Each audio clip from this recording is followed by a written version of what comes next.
ଯେକୌଣସି ଐତିହ୍ୟ କିମ୍ବା ଆମର ବରପୁତ୍ର ମାନେ जो नामकरण यथार्थता प्रतिपादन करछंती ଐତିହ୍ୟ ଅନୁଷ୍ଠାନ ଏଭଳି କୌଣସି ନାମ ପରିବର୍ତ୍ତନ को आम विरोध करुଛୁ ଏବଂ ରେଭେନ୍ସା जो इतिहास जदि आम देखा से केन्द्रमंत्री उच्च शिक्षा मंत्री अच्छे धर्मेन्द्र प्रधान गोटे वितर्कर कथा कहते से आज सबू रेभेन्सा पाठ पढ़ी सबू रेभेन्सानियन माने समस्त बुद्धिजीवी ओडिशार समस्त जो माने ओडिशार इतिहास पढ़ी से माने समस्ते चाहूँगी जे रेभेन्सार ना परिवर्तन न हो रेभेन्सा गोटे व्यक्तिर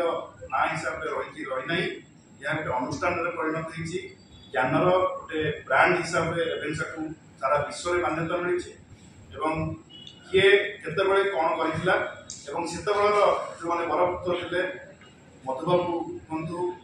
कि कर्मवीर गौरीशंकर हूँ कि गोपबंधु हूँ समस्ते से रेभेन्सा पाठ पढ़ी रेभेन्सार नामकरण मयूरभंजर महाराजा से नामकरण करते तेणु केवल रेभेन्सा से 1866 मसीहा दुर्भिक्ष सहित तुलना कले हम ना 1866 रु 10 वर्ष से रही ओडिशा रे कमिशनर भाव में ओडिशार शिक्षार अग्रगति ओडिशा रे बालिका मानकर शिक्षा ओडिशा रे श्रीरामचंद्र भंज जो मेडिकल कॉलेज अच्छी से हाथ था प्यारीमोहन एकाडेमी कर हाथ था तालदेला केनाल कर हाथ था अनेक रास्ता अनेक केनाल अनेक कृषि अनेक शिक्षापी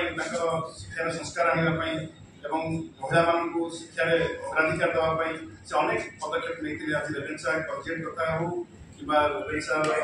जो आम ओमेन्स कॉलेज कथा हो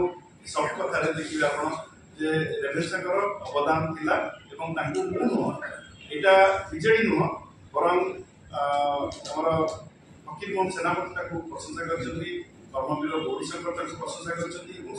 जो मैंने बुद्धिजीवी थे से प्रशंसा कर रेभेन्सा कार्यकलाप से मयूरभंजर राजा से नामकरण सी करते पाखापाखि 10 वर्ष पर रेभेन्सा कार्यकलाप पर नामकरण होता तेणु यहाँ विवाद उठेबा उचित नुह रेभेन्सा ओडिशार ऐतिह्य सहित जोड़ा रही ओडिशार संस्कृति ओडिशा परंपरा सहित जोड़ी रही रेभेन्सा अनेक बुद्धिजीवी सृष्टि करी राष्ट्रनीतिज्ञ सृष्टि मुख्यमंत्री सृष्टि कर रेभेन्सार अवदान ओडिशा प्रति तत्कालीन जो ब्रिटिश सरकार थे विरुद्ध गोटे जो आंदोलन होता से आंदोलन मुखसाक्षी हूँ रेभेन्सा से पाठ पढ़ी ब्रिटिश सरकार विरुद्ध में भाव में संग्राम कर संग्राम से ही आरंभ होता तेणु रेभेन्सार अनेक इतिहास रेभेन्सा सहित जोड़ी रही रेभेन्सा गोटे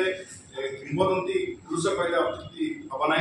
तेणु रेभेन्सार ना को जो मैंने परिवर्तन कर चेष्टा कर तर्क वितर्क आह्वान देते चाहे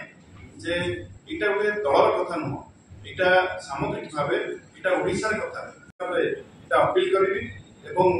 जो मैंने